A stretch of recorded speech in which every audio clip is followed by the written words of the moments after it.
Hey folks, Jeff Fountain here with Fountain Family Farm. It's a beautiful July day in Thompson, Manitoba. We're in zone 1 in the boreal forest here, and boy, it's been a challenge growing things here for sure.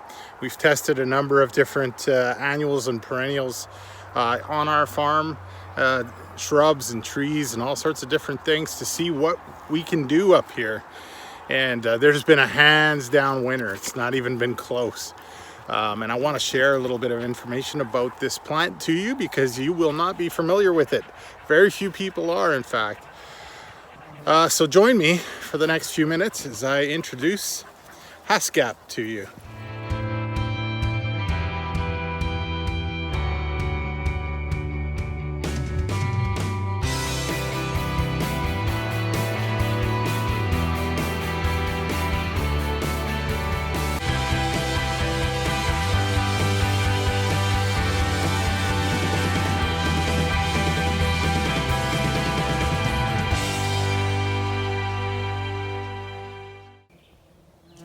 So this beautiful bush you see here in front of you with the rather, they're opposite leaves. The leaf pattern is opposite.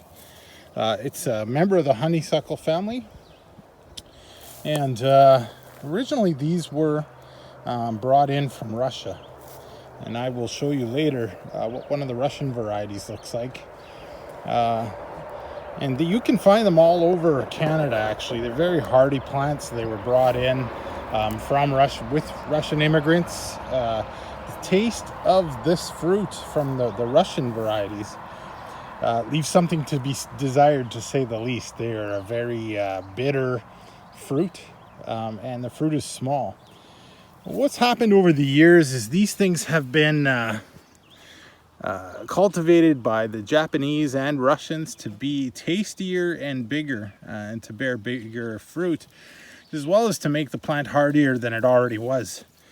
And what you ended up with was these, and these are a variety that a Canadian scientist named Bob Boers out of the University of Saskatchewan developed by crossing both the Japanese varieties that are sweet and very large berried and the Russian varieties that have very good hardiness.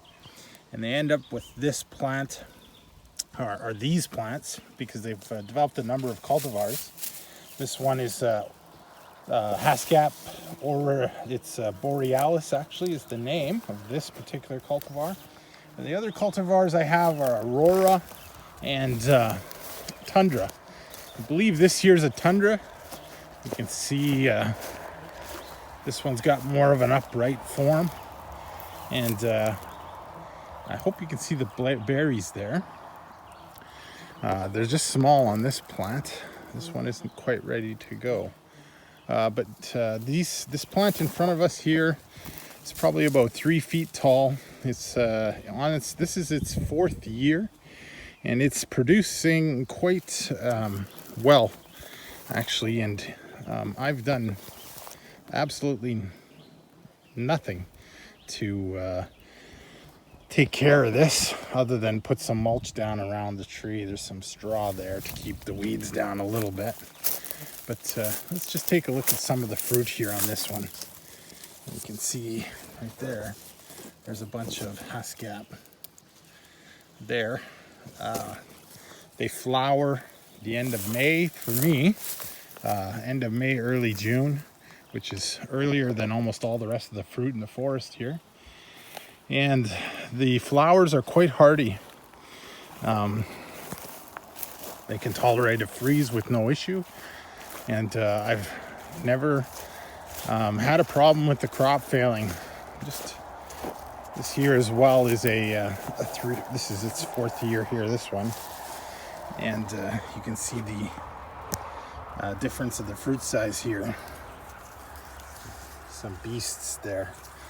Just to give you something to scale it by. I've got very big hands, but this is about bigger, around and a quarter. So here we're at another plant. This plant is 3 years old as well. Berry size is significantly different, so I'm not sure if this is an aurora or a borealis, but it's different than the other one. And you can see here, I've got it somewhat in the middle of the bush. It hasn't received much attention or care, but it is produced like crazy. And I just want to show you the size of the berries on this one. I have very big hands, but to put this into scale for you, this one here is about the size of a quarter in width. It's a very big berry. It's bigger than most of the blueberries you'll come across. And as you can see, they're quite prolific.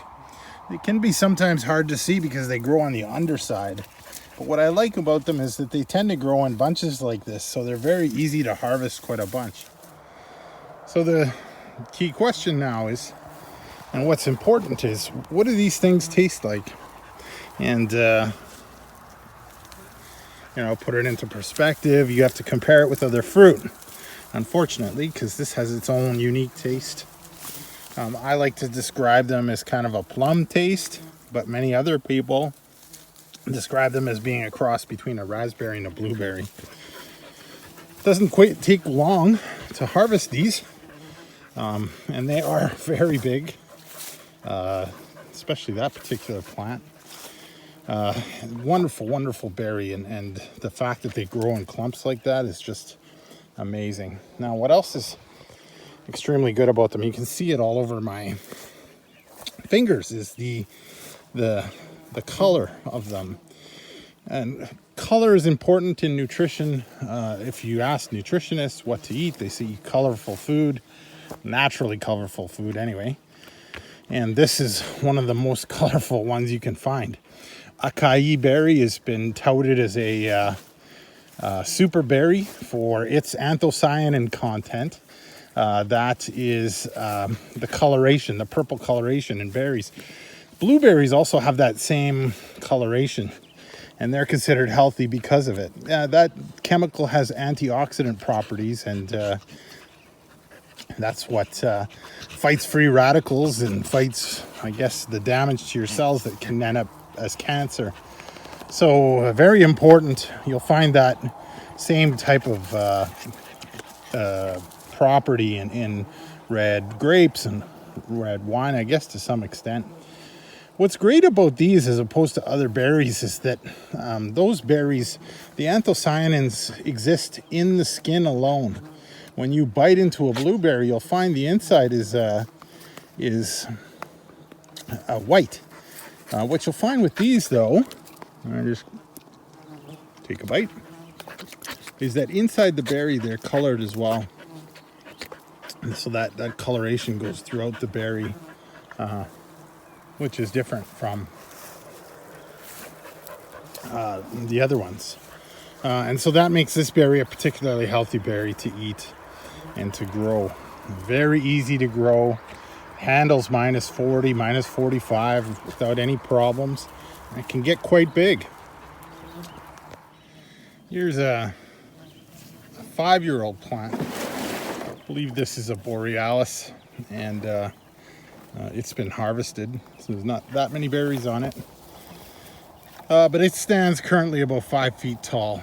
It'll get another foot, maybe 2 feet taller than this, and much bushier around. Currently it's about 4 feet around. They grow into round bushes that are, pretty dense. So there's no issue with size with these. Spacing them is important, obviously, so you can harvest them properly. One of the things that I'm experimenting with right now is this kiddie pool with the little pole. What I end up doing is I stick it under, and I'll give you a brief demonstration of what we do with this. So I'm here underneath my tundra with the kiddie pool.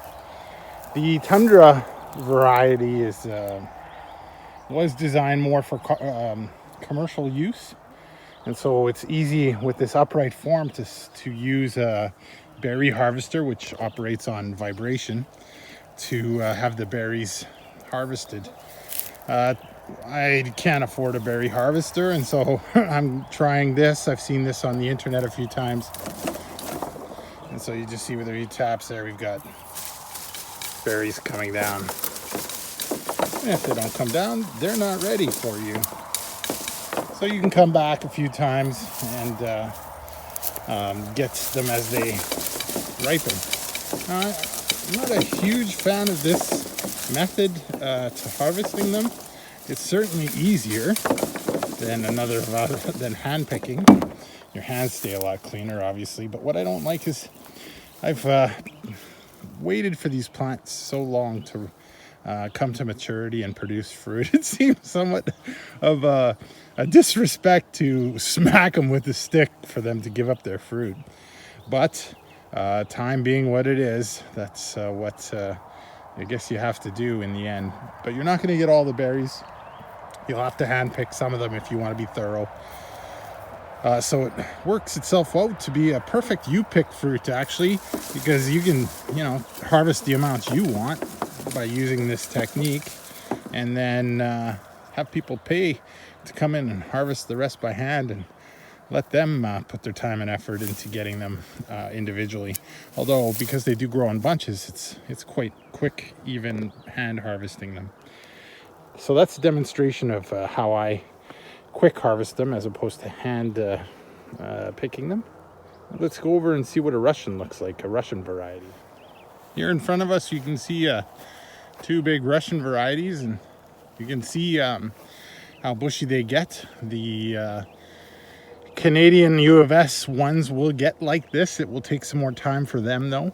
Another great thing about these plants is their ability to support bees very, very early in the season. Haskap flower before most other fruits. Realistically, as soon as the leaves go on, the fruit, the flower is there, and they tend to do that before any other plant here by quite a bit of a margin. So it can be a very important source of nectar for bees in one of their most difficult times, which is the early spring. And so the more I learn about the plight of bees, the more I feel that being able to support them with plants that also support us is very important. So it's another fine quality of Haskap. So this is one of the smaller juveniles starting his fourth year, and you can see we've got a few pounds here at least of Haskap just from this one plant, and I'm not even done yet. There's still quite a bit on this plant to pick. Another very interesting fact about Haskap that'll be important to growers is what sort of pests that you have to look out for with this plant. One of the things that we've come across that's been very devastating for us is the forest tent caterpillar.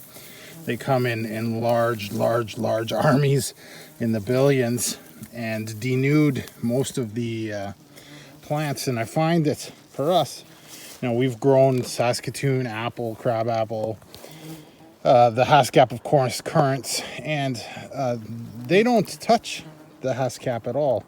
They're not interested in the leaves. I'm not sure why that is, but they're not interested in that. So what more could you ask for in a berry? And here we are in an experimental farm in northern Manitoba, and I've tried just about everything, and that includes gooseberries, Saskatoons, raspberries, strawberries, sea buckthorn, currants, and Haskap has continually been the best producer, the most reliable producer that we've got. And I've also got a vegetable farm, and I've got to tell you, taking care of vegetables and the work that goes into them, when I compare what we get out of Haskap to that, I'm a believer in perennials and more so a believer in Haskap.